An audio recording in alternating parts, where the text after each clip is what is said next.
دعوت اسلامی کے زیر اہتمام فیضان مدینہ شورکوٹ شہر میں بلڈ ڈونیشن کیمپ کا انعقاد کیا گیا، جس میں دعوت اسلامی کے نوجوان بلڈ ڈونیٹ کر رہے ہیں۔ اس وقت ہمارے نمائندے عابد حسین بٹی وہاں پر موجود ہیں، ان سے جانتے ہیں۔ جی عابد، اپڈیٹ کیجیے گا۔ جی بالکل، اس وقت میں فیضان مدینہ شورکوٹ شہر میں موجود ہوں۔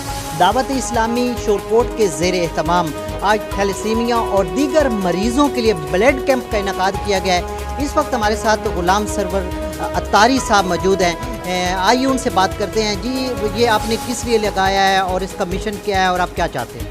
الحمدللہ رب العالمین والصلاة والسلام علی سید المرسلین الصلاة والسلام علیکم یا رسول اللہ وعلیکم یا حبیب اللہ۔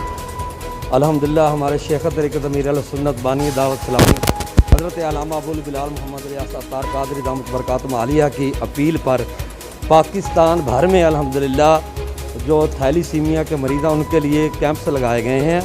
تو اسی سلسلے میں الحمدللہ شورکوٹ سٹی فیضان مدینہ میں بھی تھیلیسیمیا اور دیگر مریضوں کے لیے کیمپ لگائے گئے ہیں۔ یہاں الحمدللہ ہمارے کثیر تعداد میں اسلامی بھائی خون دے رہے ہیں اور انشاءاللہ تعالی یہ 6 بجے تک سلسلہ جاری رہے گا۔ تو کیونکہ پاکستان میں اور دیگر ملکوں میں دنیا بھر میں کرونا وائرس کی وجہ سے لاک ڈاؤن ہے، لوگ گھروں سے نکل نہیں رہے، تو ان حالات میں جو ہے جو تھیلیسیمیا کے بچے اور بچیاں تھے، یہ پھول تھے، یہ مرجھانے لگے تھے۔ تو الحمدللہ دعوت اسلامی والوں نے اس ایسے حالات میں بھی جو حفاظتی تدابیر ہوتی ہیں ان کو مد نظر رکھتے ہوئے مختلف شہروں میں کیمپ لگائے ہیں۔ اب تک دعوت اسلامی الحمدللہ تقریباً 19,000 جو ہے بوتلیں خون کی دے چکی ہے اور مزید یہ سلسلہ جاری ہے، اور انشاءاللہ ہمارے شورکوٹ میں تقریباً 100 سے زیادہ انشاءاللہ تعالی اسلامی بھائی خون دیں گے۔ یہ خیر خائی والا کام ہے۔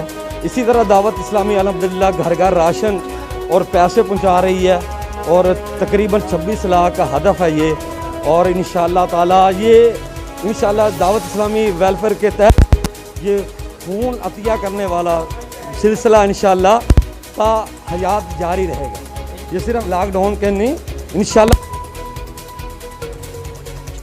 جی بالکل، ان کا یہی کہنا تھا کہ مصیبت کی اس گھڑی میں جب لاک ڈاؤن ہے تو تھیلیسیمیا اور دیگر جو مریض جن کو خون کے اشد ضرورت ہوتی ہے ان کے لیے یہ کیمپ لگائے گئے ہیں تاکہ انسانیت کی خدمت کی جا سکے۔ جی